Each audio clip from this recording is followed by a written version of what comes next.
Good afternoon. Welcome to Ageless Living Collaborative webinar on where are we today in senior living communities. Communities are reopening. What does that mean for visiting family and friends and designers and installations and all the things that used to look like normal?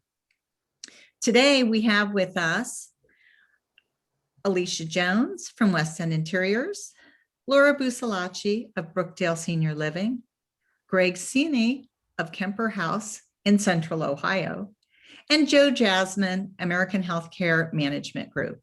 Thank you all for joining us today. You know, gone are the iPads and the family members standing outside in the rain and snow, trying to wave to and talk to family members inside, which seemed like was never going to end. You know, we've got shots in arms in a lot of places. We're vaccinated, we're ready to go. But what does that mean? How have things changed? What does that mean with regard to visiting somebody, finally getting on an airplane, having them come see you? Do they have to wait to go back into their community? What is really going on? So we're going to start by asking Greg, okay, shots are in arms. Cities and states are reopening. So you're an operator of an assisted living and memory care community. What are the new protocols that are in place at Kemper House for visitors and for residents alike? That's a good question, Phoebe. You know, and I just want to put it out there that every state is different. So what I'm going to say, we simply operate in Ohio alone. And so every state is different. So it could be a little bit different. But the good part is the governor just pretty much released all the mandates on us related to visitation. So we're pretty pumped about that. Although we're going to take our time. Right now, we're currently open so that families and friends can visit. They visit anywhere from 9 a.m. to 6 p.m., 7 days a week. And we are designating some spaces for that. So we still have to follow the CDC guidelines. And so we're still having to ask the questions, take the temperatures, check family and friends in, just like our care team. But it's been a huge relief for us when the governor says he just wants to get out of our way. It's been an incredible impact, not only from a COVID perspective, but also just the isolation, especially with somebody suffering from dementia. So being able to get family members back in with their loved ones, as loving and as an environment that we have at Kemper House, nothing replaces having family back in the building. And so we're just excited. In fact, this afternoon, right after this, we have a grand opening of Kemper House Worthington. So fabulous. Right as we leave this. So that's exciting. It, we're having the community at large in. That's terrific. Well, we know that the protocols are different from state to state, and some states were wide open than others. Joe, what steps have you taken to reintroduce family visitation into your communities? We started the process obviously with vaccines and trying to get everybody that we could think of, friends, family, visitors, potential visitors, staff, residents, vaccinated. That went fairly well. Went through the screening process. We continue to do the screening process as far as masks and temperatures and those types of things. And then because we're in multiple states, there are states where we're not required to wear a mask and there are states we're required to wear a mask. So we kind of dance around all of those. And so we kind of narrowed it down to families are welcome pretty much across the board. We try to do scheduled visits. We try to give them as much freedom as possible, state by state. In certain states, they still have to do a private visitation within the residence room. Not a lot of open sort of free run of the communities on the inside. So we've kind of shifted those activities to the outside where there's much more freedom and multiple families can be visiting at the same times and doing those types of things. And we've really tried to reintroduce volunteers into the mix because they can help not only with residents, but shepherding visits so we can maximize those visits. We've also included live entertainment that's helpful to, keep the other residents busy while other family members are coming in so they aren't wandering over there wondering what's going on. And then really kind of starting that sort of wider opening a little bit at a time. We have in a couple communities hosted some family events inside Father's Day event, which we did a pretty good job of that here in Illinois. We did a big event in South Carolina as well on the inside, but those are limited right now until we get really more comfortable and the states will allow us to do more. Mhm.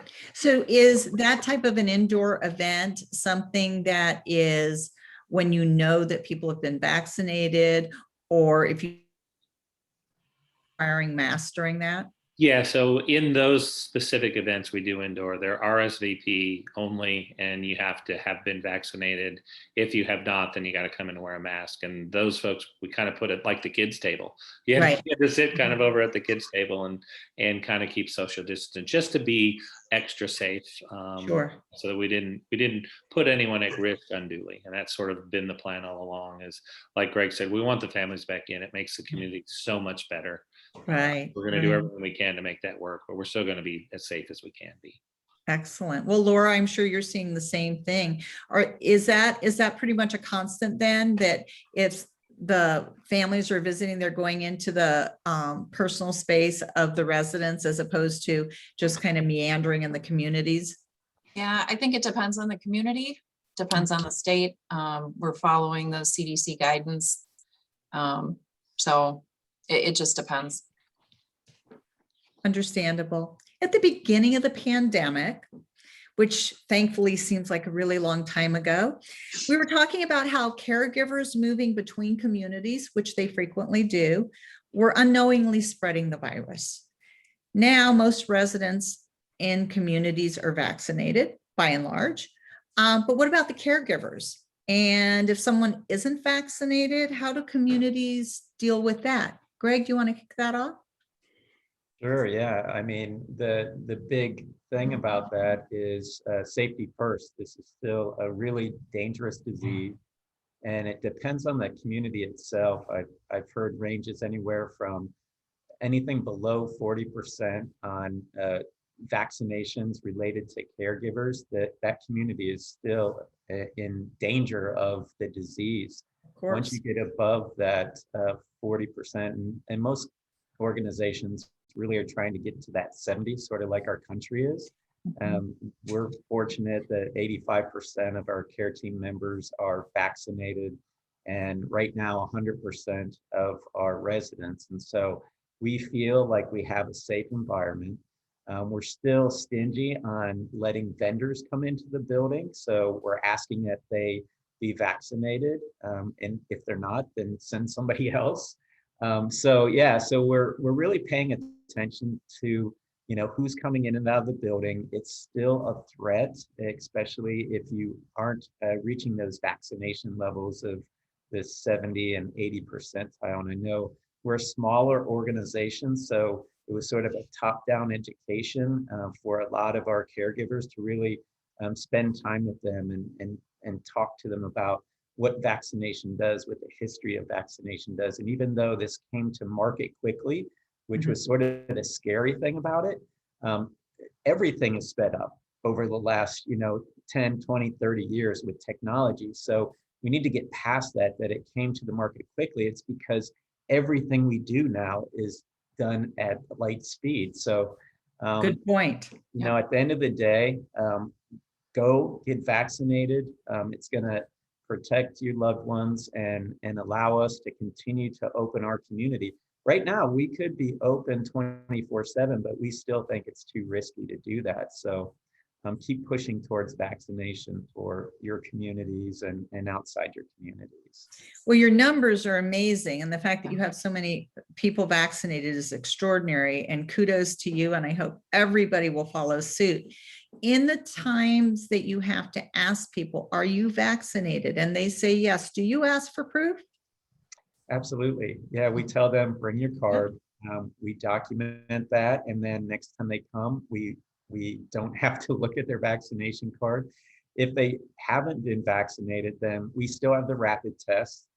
So within 15 minutes, if you show up to our building and you haven't been vaccinated, then we give you the rapid test. And within 15 minutes, you can go back and see your loved one. And that also includes if you're traveling from another state, we act regardless, we test you. So right now we're probably being overcautious on it, but it's a dangerous disease, so we think it's worth it. I think you're spot on. Laura, how is it working for you guys at Brookdale? Are you in that same type of protocol, or are you doing something a little differently? We have been actively working on vaccinating as many residents and associates as possible. We had 3 rounds of vaccine clinics in the communities. Those have since stopped. So anybody that isn't vaccinated needs to get vaccinated locally where they reside. The vaccination rate ranges from the community being 100% vaccinated to, like Greg was saying, there's some communities where the residents are like 85 to 90%, but the associates are 40, 50%. It's so, because our footprint is all over the United States, it just really, really varies. By region. Yeah. Joe, are you So- doing a similar thing? Yeah, we did a pretty good job. I got to give my teams credit for really stepping up to the plate and creating a party environment around the vaccinations. And so we teamed with CVS on ours and put together photo booths and shots and prizes and awards. And literally our residents were doing Jello shots. Not I wish they weren't, after they got their vaccinations, and it became fun. And so we used the tried and true peer pressure plan. Sure. Staff, and they helped one another and encouraged. We have very few staff members now that are not vaccinated, but if they're not, then they're tested on a weekly basis. They've got to wear a mask even in the communities where they're not required to, and we're still pushing that peer pressure a bit, because if we have everyone vaccinated, it's a much easier day than if we have these sort of anomalies. So we're pushing pretty hard and encouraging. We continue, the few residents we have that aren't, and the families, we continue to show them where we can, we'll take them and get them vaccinated. And we're working that angle a bit. So, but I don't think we'll ever get to 100%, but we're pretty close now. And so Sounds like you guys are pretty close. And it also seems like the safe party is in senior living communities right now. oh, yeah. It's amazing, the residents. So within the communication stream that Brookdale's been creating on awareness and the safety of the vaccines, they interviewed residents, and some of the comments were really eye-opening, with a lot of them going through the introduction of the polio vaccine. And why is this any different? Oh, sure. And Sure. what was the other one? Seatbelts come to mind. Pardon me? Seatbelts come to mind, things Right, that help keep you safe. Yeah. So, I mean, they were advocating with that participation. And so it's been, the residents have been all on board by and large. Great. Yeah. So if you're coming inside a community, if you're an outsider and you're going into the community, and you have typically been part of the community, but you're not a resident and you're not an operator, what's it like, Alicia? What have you gone through? How's it been different? What did you have to do? Well, our team has made commitment to the clients and the communities that we will continue to wear masks. I think most of us in-house are vaccinated fully, but we definitely think it's important to just show the community and the residents as we visit that we're going to follow, they don't know us, and we do have name tags on, but I just think there's a level of comfort there. We are wearing masks for the residents, the staff, and the executives there. As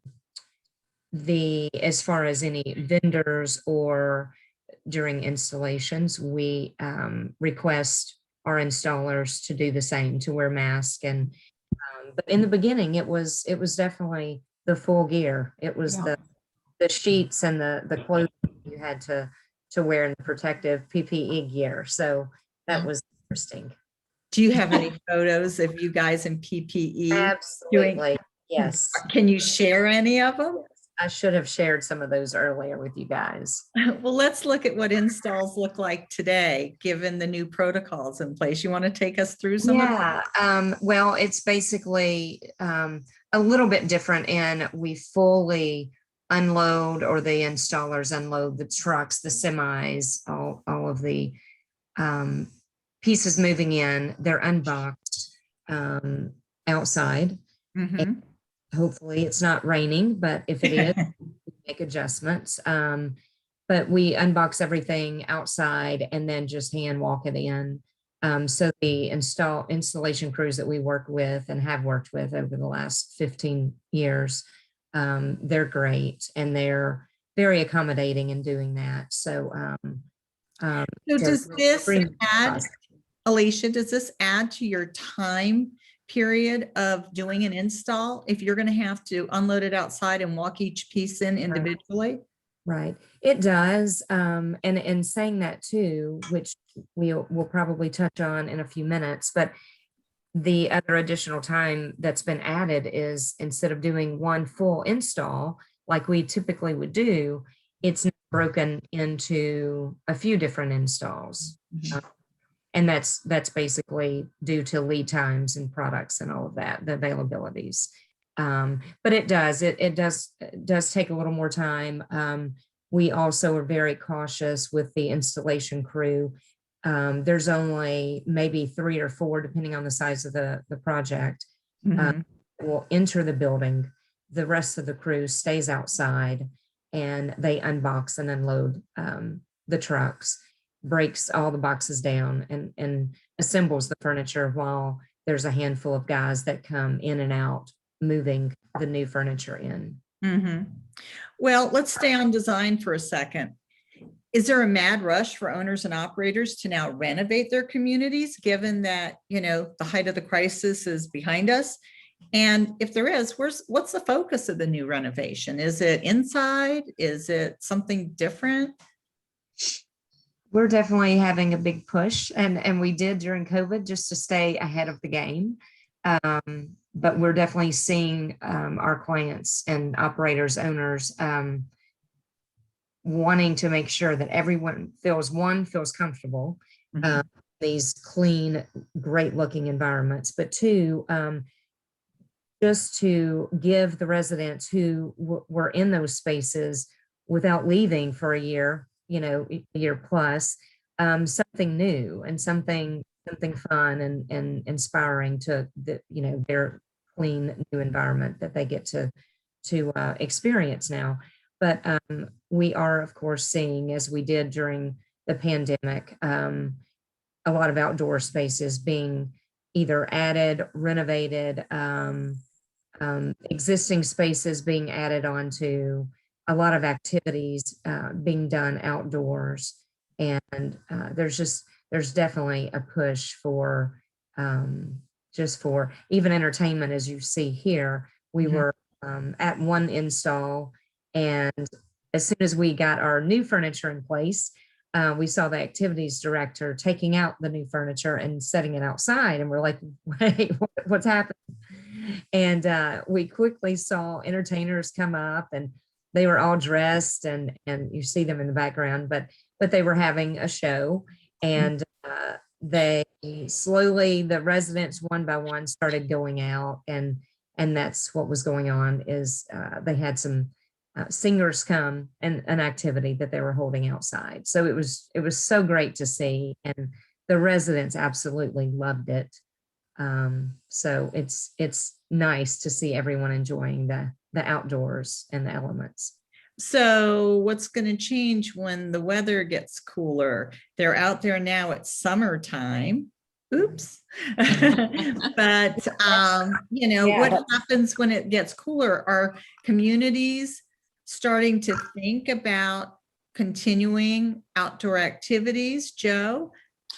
Yeah, I think you're going to see outdoor activities continuing. I think you're going to find lots of creative spaces. We have a new concept called Elevate Senior Living, which is in design phases right now. So we're able to make some adjustments and changes. And we've created some interesting outdoor spaces as far as some unique courtyards, second store, covered patios that have heating elements to them. So in Illinois and Northeast and those markets where it's cold, you can still be outside and still enjoy the warmth and those things, and some other sort of covered walkways to create a lot more outdoor space. Obviously, it's a super do in the southeast in Texas and Sure. in the southwest, but trying to be creative on how to make that happen, within other environments and other climates. And I think with all that's happened, you're also going to find unique spaces that have differing seating arrangements that allow people to sit together or separate. So in the event, I think you're going to see a change in the way that we access buildings. From a vendor perspective, a lot of things are going to shift from indoor acceptance to outdoor acceptance. And I know in this model, the Elevate model we're talking about, we've created that now so that even like our electricians and our HVAC folks never have to walk into the building. They can access all of their mechanicals from the outside, which was something we were trying to do from an efficiency standpoint. And then COVID hit and we became super smart, obviously, because look, we did it because COVID came. But those things just start to make more sense. And as Greg mentioned with the vendors, we don't let them in. So we're going to have to figure out a way to, to do something from an outsource perspective. And I'm really excited to see what's going to come out from a creativity standpoint. I think there's a lot of creative folks, that are our colleagues that'll come up with some really unique spaces. And I'm kind of excited to see some of those too. Well, also, we're talking about keeping it warm, but those folks in the Southwest and Southeast, they need to keep it cool because it's hotter than hot in the West right now. Laura, how are you dealing with renewed interest in outdoors? And can you make this a year-round option for residents? So can you make it colder and warmer and use the outdoors? I think depending on the space, everybody's kind of hit on the same thing, expanding concrete, having it be flexible, taking advantage of misters in the Southwest. Right. So yeah, lots of renewed interest in outdoor spaces, making sure that the furniture is comfortable so that you can sit longer, making sure there's plenty of shade, especially in the warmer climates. So yeah, that's all. Everybody, we had a lot of requests this spring for new outdoor furniture. So yeah. I think the biggest challenge might be for all of you who have properties in the urban markets, because obviously real estate isn't an option. You can't just go expanding to the great outdoors. And so how are you going to address that in the urban markets? I think that's going to be really interesting to see as everything moves along. Yeah. Little sidewalk cafes. Yeah, I think Exactly. There's a lot of repurposing of space that perhaps may have been wasted space or not used in that urban market that's going to be creating something like that. And I think we're all learning that, by default, by, having been inside a lot and seeing some of the spaces that you use or don't use. Right. We're going to go back to some restrictions and protocols and whatnot. And Laura, I want to know, are there any restrictions for residents who travel outside the city or state where they reside? And if there are restrictions coming back in, what are they? So we've just been following the CDC guidelines and then the local and state guidelines for that particular community.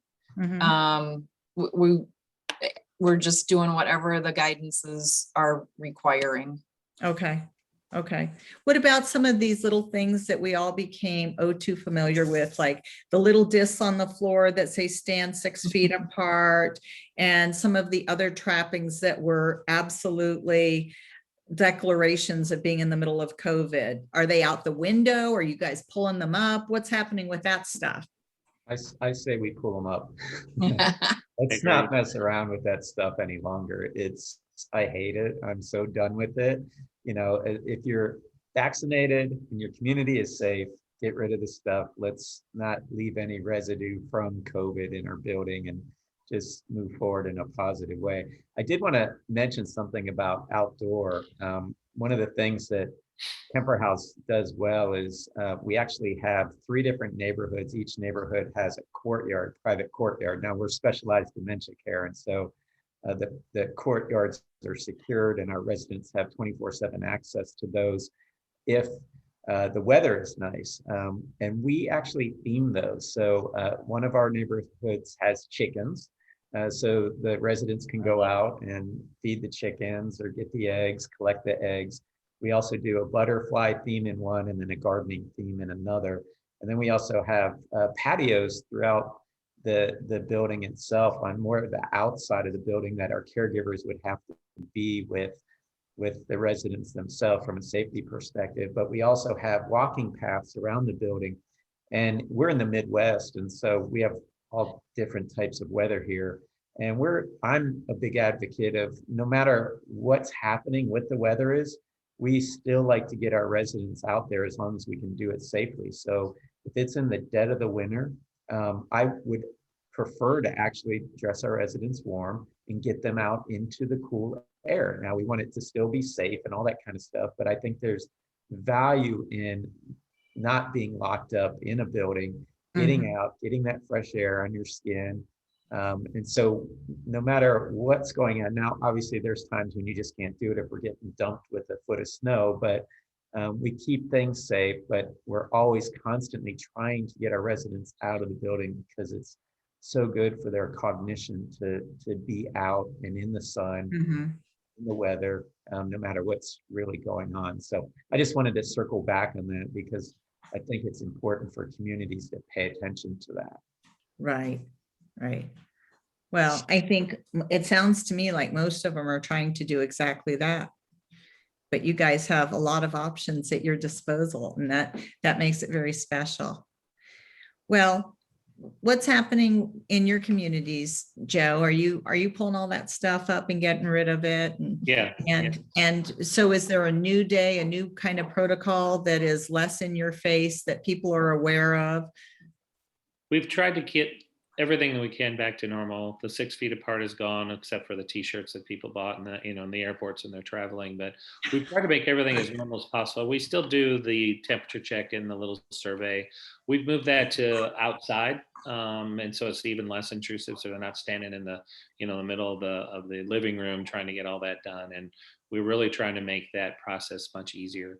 And really with the folks that are coming in now, almost all of them we already know and are, they know the process, so they'll do their thing and walk in and just hand the sheet and they can go, amongst their way. So we're getting good at that. We'd love to get rid of that because realistically everyone checks no on everything and signs it and hands it to you. So short of the temperature check, but with all the folks being vaccinated, the temperature check just kind of another step that I'm not sure we need to continue, but we have been because of the requirements. Yeah. But we're really moving away from all of the distancing, and as I mentioned earlier, we're looking at bringing in volunteers and our live music has started again, and and the parties and things that we had before that the residents so enjoy. And one of our communities, the residents, in light of lacking for something to do, have opened up a bistro where they run and manage it and sell swag and what have you. And they can't wait for the families and the folks from the outside to come in so they can make some cash. So it's been kind of interesting to see how they're nudging us in that direction now, which I love that. I love it. The senior entrepreneurs. Exactly. It's great. It's great. We have a lot of folks who are with us today watching this webinar who are also in communities. And if participating would like to share in the chat, we'd love to hear what you guys have been doing so that we can share that with the rest of the people on the webinar today. So do feel free to either ask questions or share some of your own stories about activities around and beyond COVID. So Laura, I have a big question that I think a lot of people are asking. The beginning of this whole thing 15 months ago, it was pretty scary and everybody thought, oh my God, be as in a senior living place. But really what they meant was they didn't want to be in a nursing home because that's where the bad stories were coming. Right. Today, it's a new day. Senior living is where people want to be. That's the safest place to be. That's where all the people who are vaccinated are, right? So tell me about the state of the state. Like what's happening in senior living now? Are move-ins on the up? Are there waiting? Move-ins are crazy on the up. We had our best month ever in May for move-ins. So it's really exciting. We're hoping that we can break it again in June. Keeping in mind that we lost a lot over the last 15 months. Mhm.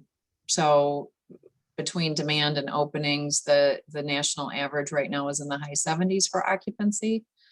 But yeah, it's really exciting and encouraging to see people comfortable putting their loved one in a senior living environment.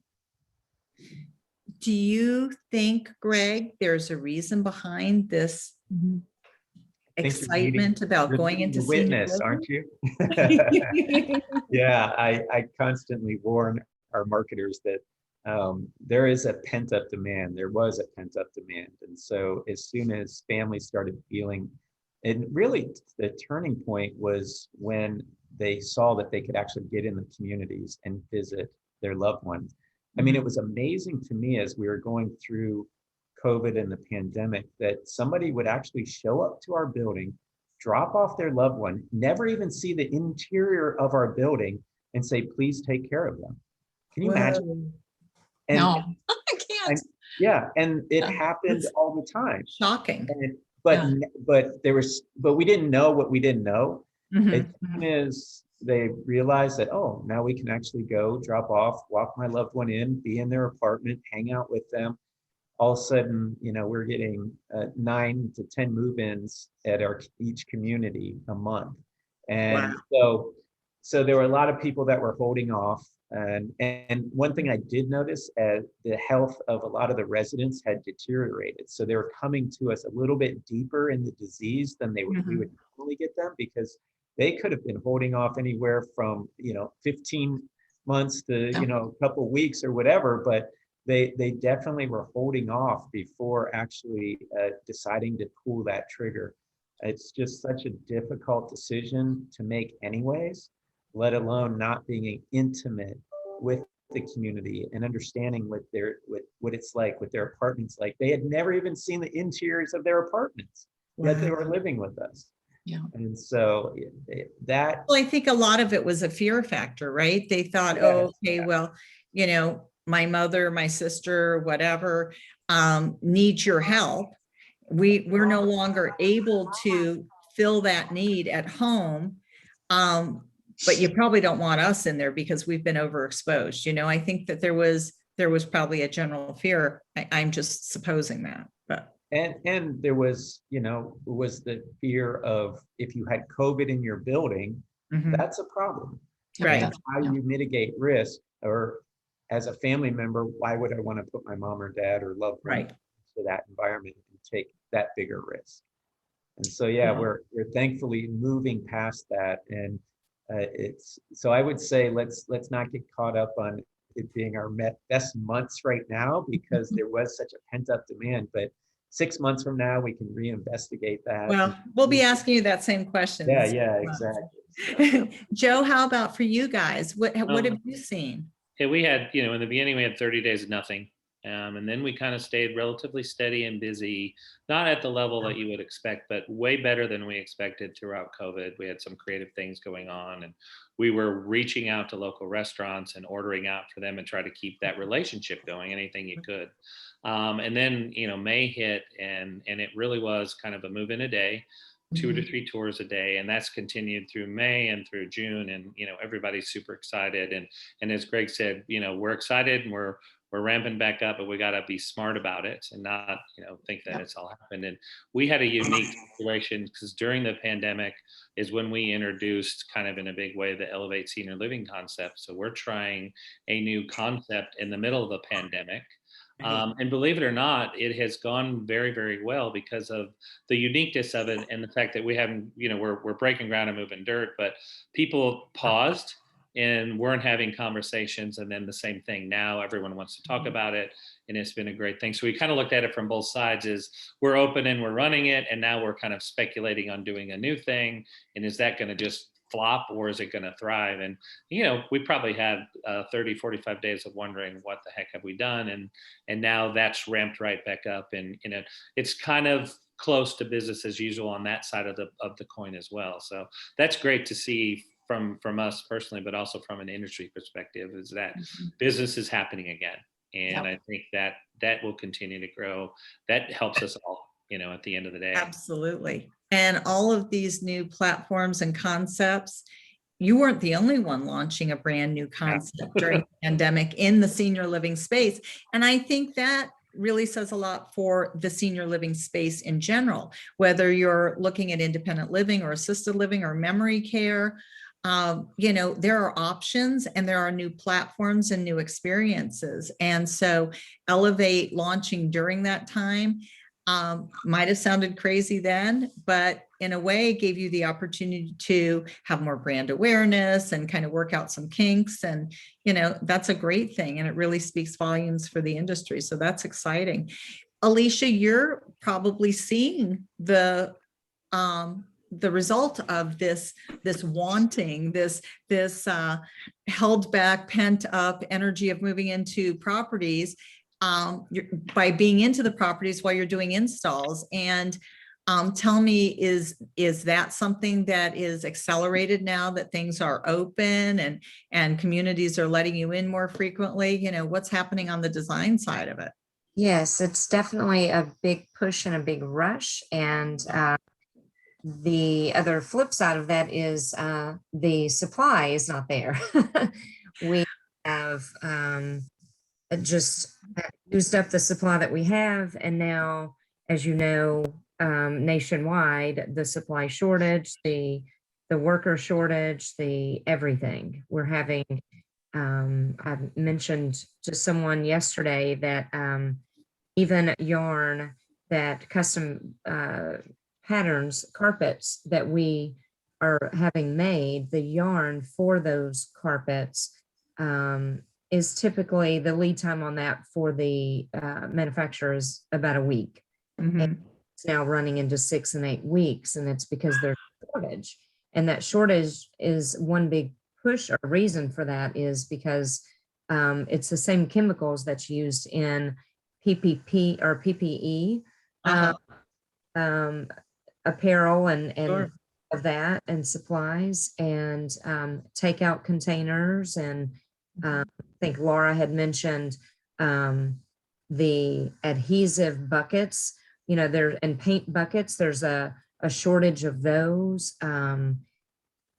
That's just really holding us up. So lead times where it was typical 5 to 6 weeks, 4 to 6 weeks, then it became 8 to 10 weeks and 9 to 12, 9 to 16, and some manufacturers were saying 24 weeks.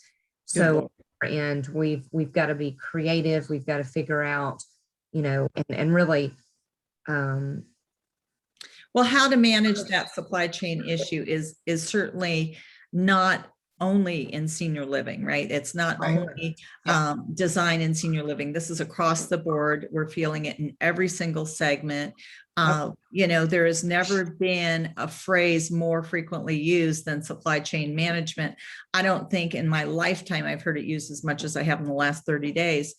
It's a hot topic and it's something affecting all of us, but specifically for senior living and senior living design, we will be addressing that in our next webinar because this is an industry topic and this is something that is affecting every one of the folks we deal with, we know, and we want to be able to shed as much light on it as possible. So when we do present next month's webinar, it is going to be on the supply chain and how to manage it. And we'll have some experts in. As you know, we like to bring our experts in for webinars. So we will be doing that next month. So stay tuned on that one. But we'll get past this. We will get past this and things will start to regulate, just like we couldn't get into a senior living community and there were 30 days of nobody coming in, right? And then all of a sudden there were showings and people moving in. We will get past the supply chain piece as well. And it will be better. But during that time, we'll have the opportunity to also explore other opportunities for the community and for visitors to the community, how we continue to protect our residents, how we continue to protect the folks who come to visit. And I think there've been a lot of key learnings and everybody has made adaptations as we've gone along and we've learned more, and we'll be better prepared for whatever comes along next, I think. Mhm. We should hope, but it is certainly a robust segment. And, you know, for 5 minutes, people wondered, is it going to survive? Well, it's more than surviving. It's booming again. And I think that's a really positive takeaway for all of our friends and colleagues who are in the industry. Absolutely. I agree. Anybody like to add anything about where we are today on opening or reopening, I should say, before we close out today? We've had a very quiet audience. We have not had questions like we usually do. Maybe we have either had them so consumed in what we had to say, or we need to have more pictures next time. Well, thank you all for joining us and contributing. We appreciate you being here with us, and we look forward to seeing you again.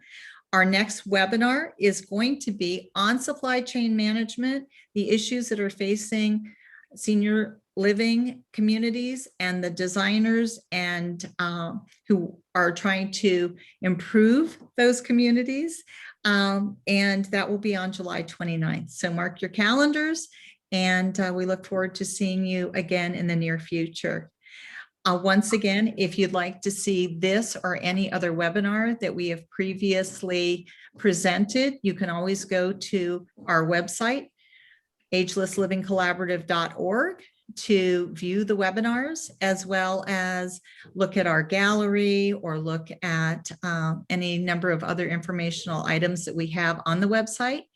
And I can't let you guys go without reminding you, we have a scholarship fund for senior living designer who wants to come into our industry, a student. So please feel free to contribute to that scholarship fund through nedwh.org, Ageless Living Collaborative. Thank you all. We'll see you Thank you. soon. Take care. Bye. God bless. Bye. Thank you. Bye-bye.